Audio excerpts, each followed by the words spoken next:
focusing on the hips. The hips are thought to be emotional containers, so many times when people are really tapping into the hips, they may notice a release of emotion arising. Maybe they're laughing, maybe they're crying. So, whatever it is that comes up for you, I encourage you to just honor that need that your body is presenting to you and giving yourself space to release that. If you're not in the space to do that now safely, coming back to it. So often we're going from one moment to the other in life and disregarding what the body is telling us that it needs. So yoga is a lot about tuning into our body's needs. So I encourage you to just honor that. You may want blocks for today's practice. I've shared with you before that I really prefer the cork blocks. Whatever blocks you have are just fine. The foam blocks tend to be lighter, but with them being lighter, they aren't quite as sturdy. So I like the cork blocks just because of the sturdiness. And the blocks just bring the floor up a little higher for us when we're in those forward bends, those types of things. So there are 3 different settings.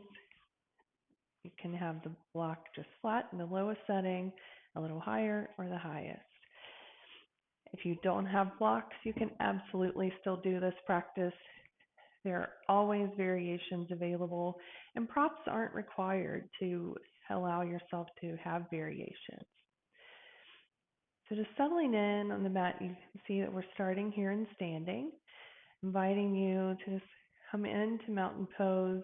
But as we settle into mountain pose, allowing yourself to just rock back and forth on the feet, side to side, just really allowing yourself to settle in. Even try lifting the toes. Many times we cling with the toes, especially if we're doing something challenging, balance postures. So trying to be mindful of that.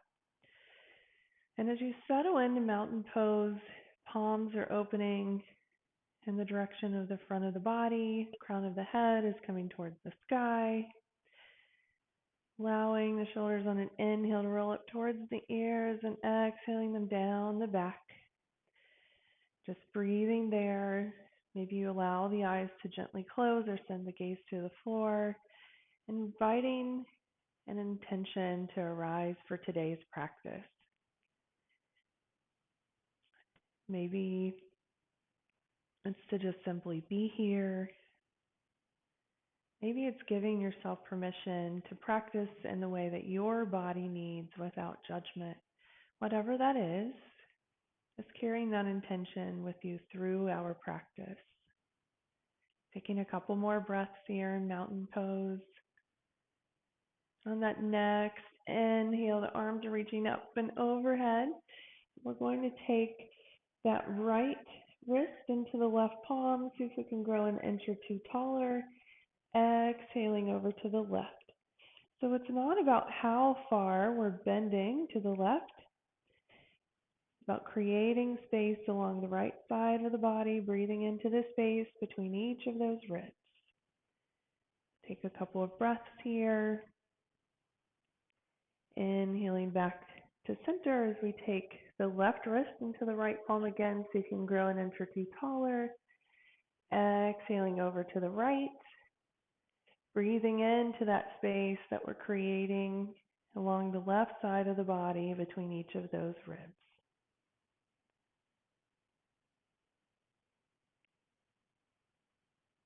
Inhaling back to center as we exhale, draw the fist to the lower back. Elbows are drawing towards one another.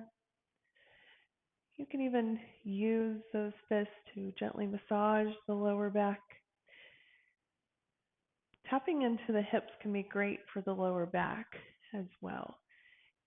All parts of our body are connected. As we inhale, we're going to send the hips forward, bringing the chest open, heads reclining back gently, being mindful that the head isn't reclining back so far that we're restricting the airway. You should still be able to breathe as we come here into this gentle back bend. thinking if there was a wall in front of you, you're sending your hips forward to that wall. And then on the next inhale, coming back fully upright. Exhaling, releasing the arms, shaking them out. And then we're going to inhale those arms up and overhead once again. As we exhale into a forward fold, allowing the knees to bend deeply. We're just getting started today. Maybe you've already warmed up in the body, maybe not. So this is one of those places that blocks can be helpful. So if you wanted the legs fully extended, then you can always bring blocks in here.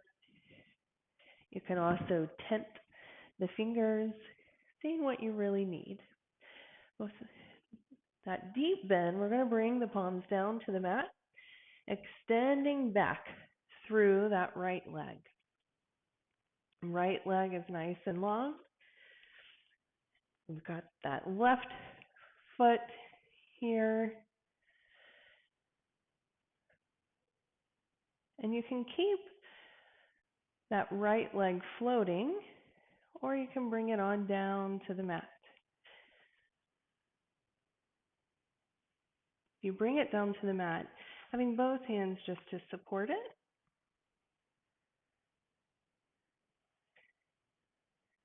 come into the top of the foot. And maybe you stay right here on the hands. Maybe you come down to the elbows, or maybe you invite a twist. If you twist, just being mindful that we're not rolling the ankle here. You're sending your gaze towards that left shoulder, here in lizard pose.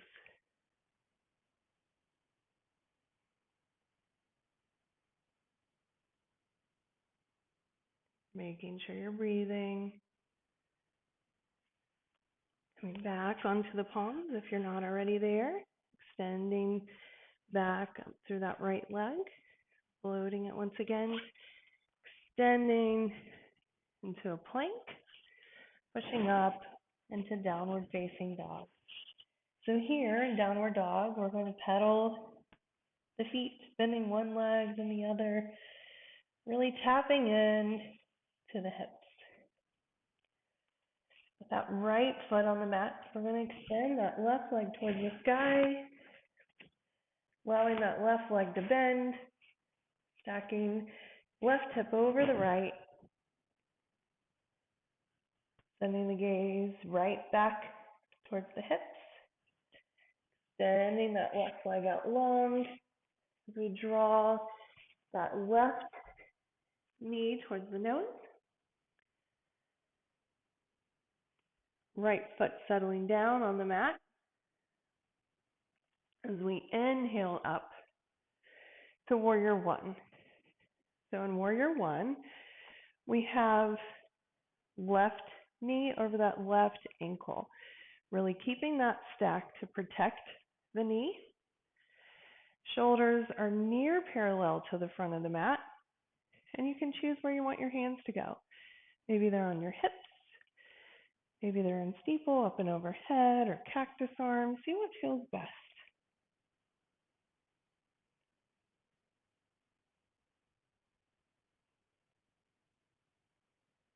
We'll take just a couple breaths here. And as we exhale down, so the palms may come down, coming into a bend. You may feel that a little deeper in the left hip. Walking the palms back up. Taking a couple of breaths here in warrior one. And exhaling. Framing that left foot. Stepping back into downward facing dog. And again, inviting that movement. Maybe pedaling one leg and the other. Once that left foot settles on the mat, extending right leg towards the sky. As we exhale, right leg bends, stacking right hip over the left.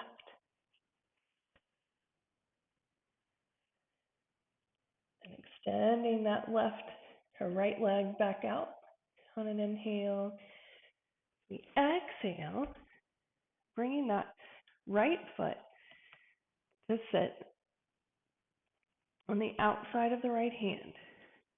So again, if that left knee feels too tender, you can always bring a blanket or leave it floating.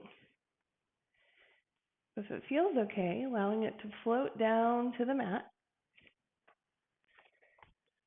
walking forward on the hands. You can stay right here, up on the hands, coming down to the elbows. If it feels okay, inviting that twist, just being mindful of the right ankle, sending your gaze towards the right shoulder. Here in lizard pose.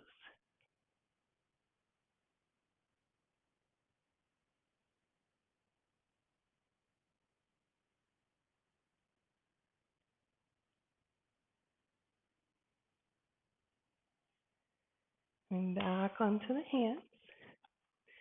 We float that left knee back up. So we have that right knee over the right ankle. Left foot is settling down onto the mat. Left toes are coming towards the left side of the mat. So we inhale up to warrior one on the opposite side. So again, left knee is over the left ankle. Shoulders are near parallel to the front of your mat. And then choosing where you want your arms to go.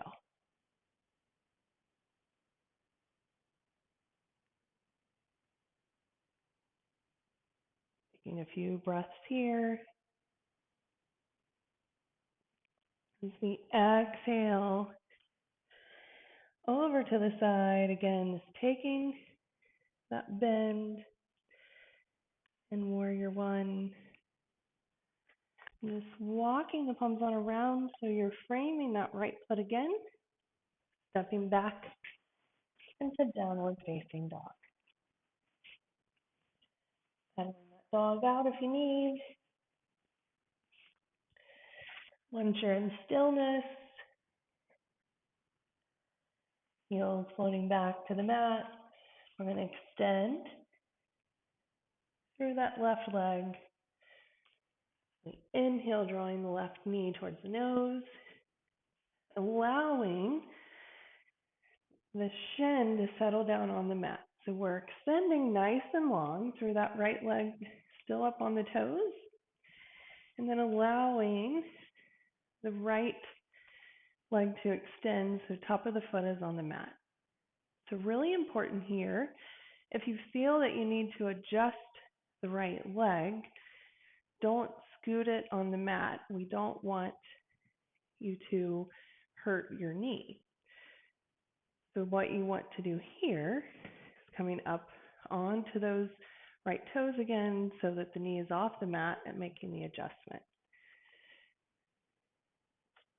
So that left shin is working its way towards parallel the front of the mat. It may not be there. That's okay.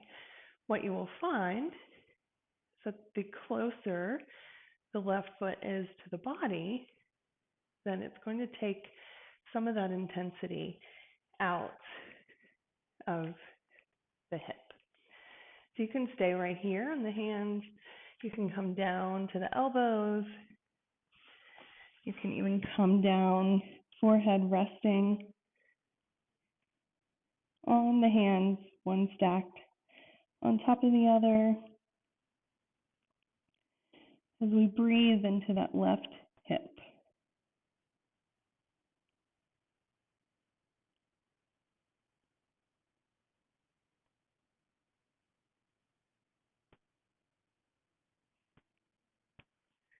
Coming back onto the hands if you're not already there. We come back up onto those right toes. So we're really putting our weight in our hands and the right toes. We're going to step back into downward facing dog. Moving in the way that you need here. Once you're back in stillness, And send the right leg towards the sky on an inhale. We exhale, drawing that right knee towards the nose. Again, same thing. You've got your toes on the mat so you can lift the leg to adjust it. The front of the shin, the shin is going towards the front of the mat. So again, the closer the foot is to the body, it's going to take some of that intensity out. To see where your body needs to be, you can be up on the hands again. Maybe you come down to the elbows, or maybe you bring the forehead to hands, stacked one on top of the other.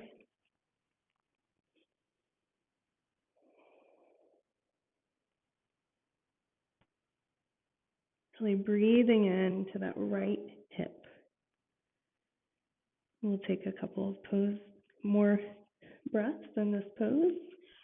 Coming back onto the hands, coming up onto the left toes, stepping back once again into downward facing dog.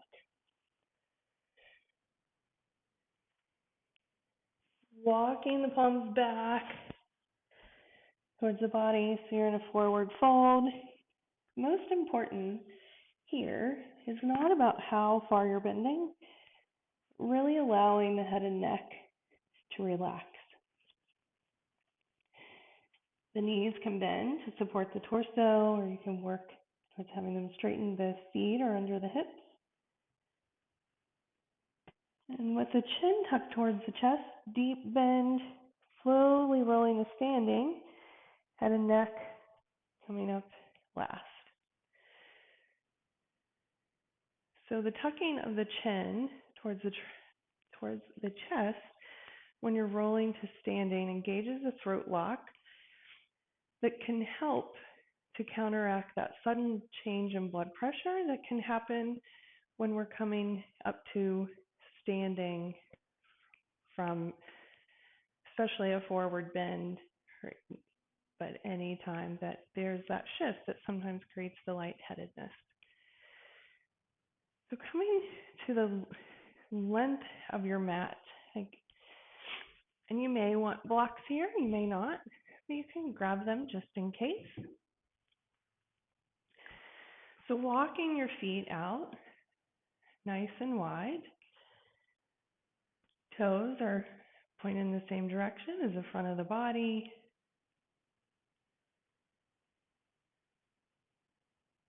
We're going to do a wide legged forward bend here.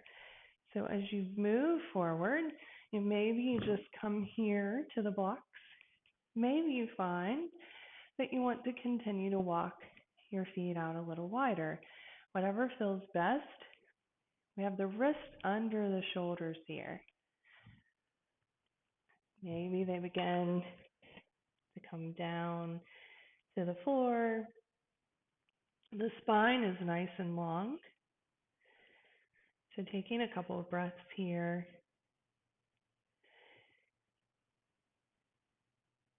And if you want to try it, you can stay right here.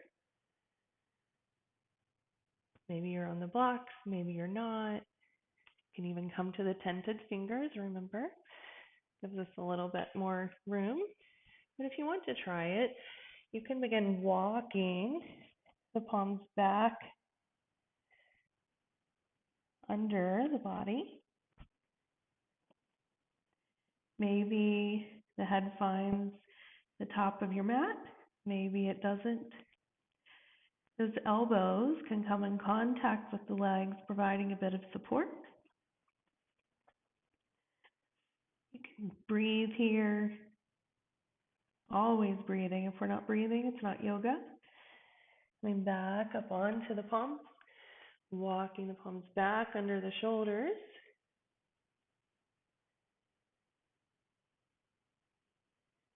Walking the feet back in. We're going to slowly make our way to standing once again. Remember, deep bend in the knees, chin tucked towards the chest. We slowly roll to standing. So giving yourself the full length of the mat. So you're going to step to the front of your mat just so you have the space. You're going to inhale, palms up and overhead. As we exhale, coming into that forward fold once again. Stepping back, right leg, left leg. Coming into a plank, allowing your knees float down to the mat.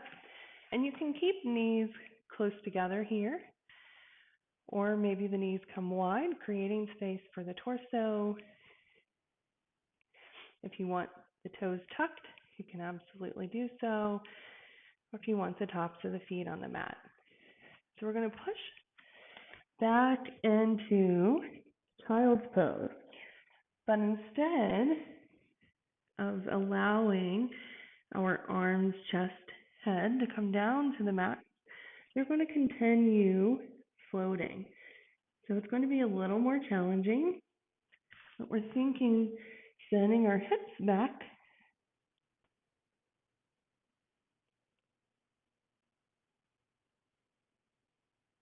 Then we're going to come up on all fours,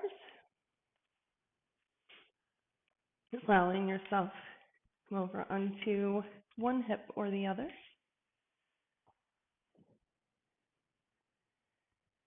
Coming the full length of your mat once again. The legs come out wide. So we have our toes coming towards the sky. And keeping our feet flexed helps to keep our legs fully engaged, which helps to protect the knees. So we inhale, arms up and overhead. Exhale, walking the palms forward. And when you can't come any further forward, and allowing yourself to relax, you can even bring a block in here. Maybe it feels best to just rest the forehead on that block. Positioning that block to come right here between the eyes. Has a little bit of a groove there typically where the nose is. And that pressure point here between the eyes can be really calming. So maybe you don't need it at the highest setting. Maybe you need it a little lower. See what you need. And notice as you draw your hands further out, you're tapping deeper into the hips. Whenever you're ready, inhale, walking, palms back towards the body. You can set the block to the side for now if you would like. We're going to inhale those arms up and overhead. As we exhale, it's going to reach towards that left foot, allowing the head to relax towards the knee.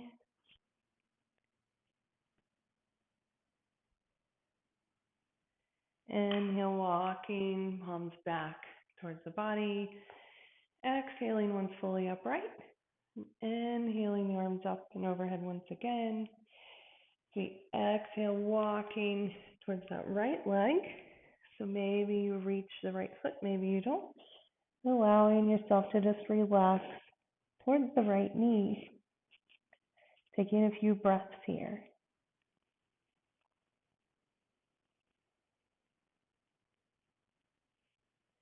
Inhale, walking the palms back towards the body. Once you're fully upright, exhaling. And then bringing the soles of the feet to touch here in this bound angle. If you notice that your knees are floating, which they quite often are, so you can extend out a little further. But as you draw the heels closer to the body, you'll notice that it's a little more intense in the hips, but see what feels best. But you can bring your blocks in to support those floating knees if it feels a bit more challenging. So you'll notice there are different ways to do that, but it can often feel more comfortable if you take that flat side and lay it right against the knees. Now, sometimes And it may make the legs a little higher than what they were, but this can be a way that you can stay in the posture a little longer, really thinking about sitting nice and tall here, breathing into the hips. And you absolutely do not need the blocks. That's just a variation you can try.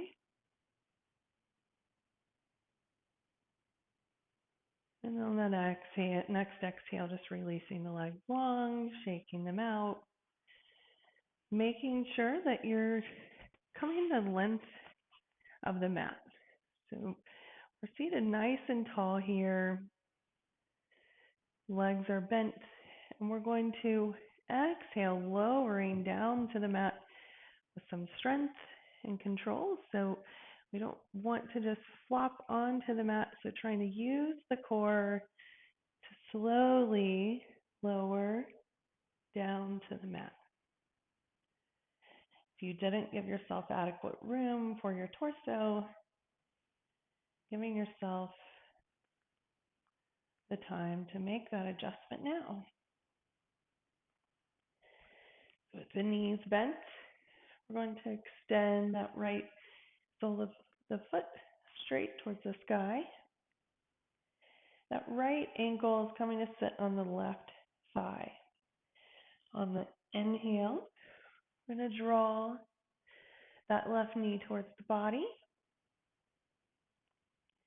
And that right elbow can apply some gentle pressure to that right leg, just helping us to tap a little more into the right hip.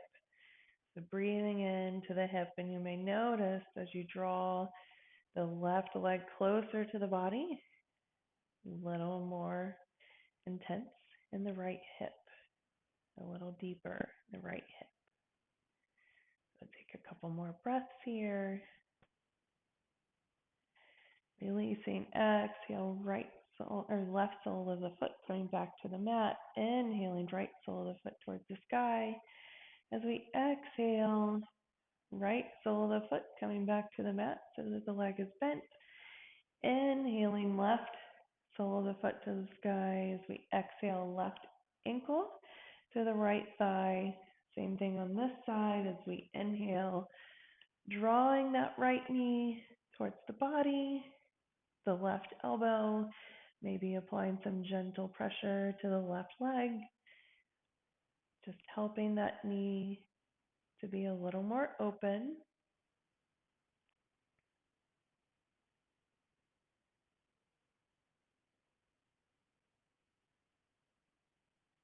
Couple more breaths. We release that right leg, exhaling right sole of the foot back to the mat. Inhaling left sole of the foot to the sky. Exhaling both feet back on the mat. And we're going to inhale both soles of the feet straight to the sky. Same as we did with our torso. As we exhale, slowly lowering the legs to the mat using the strength of the core. And maybe when they're almost to the floor, you let them hover, and we'll inhale back up one more time. And this time, just slowly allowing them to lower to the mat. You want to challenge yourself and have them float a little before they rest, allowing them to just come down to the mat. So the feet find their comfortable position. Maybe you find the toes going to each side of the mat. Left toes going to the left side, right toes going to the right side. Maybe the hands are resting on the belly, or maybe the hands are opening just as we did in the beginning of our practice in mountain pose. But allowing yourself to spend some time in our final rest of the practice, your Shavasana, giving yourself the opportunity to rest and digest this experience. that moment of pause before we enter the rest of our day.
I'm beginning to invite some gentle movement back into the body.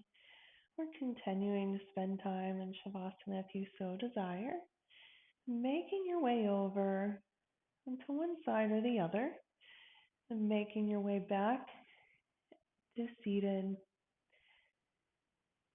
Or maybe you choose to rock to seated, whatever feels best. Maybe the eyes are gently closed or gaze coming towards the floor. We're sitting nice and tall, coming into your easy seat. So maybe the legs are crossed, maybe they're stacked like fire logs, whatever it is that you feel you need. We're going to inhale the arms up and overhead one last time, allowing the gaze to follow as the thumbs come to the forehead, asking for kind thoughts, allowing the thumbs to brush the lips, asking for compassionate words, and eventually allowing the palms to rest at the heart, asking for a loving heart. I sincerely thank you all for sharing in this practice with me. Namaste.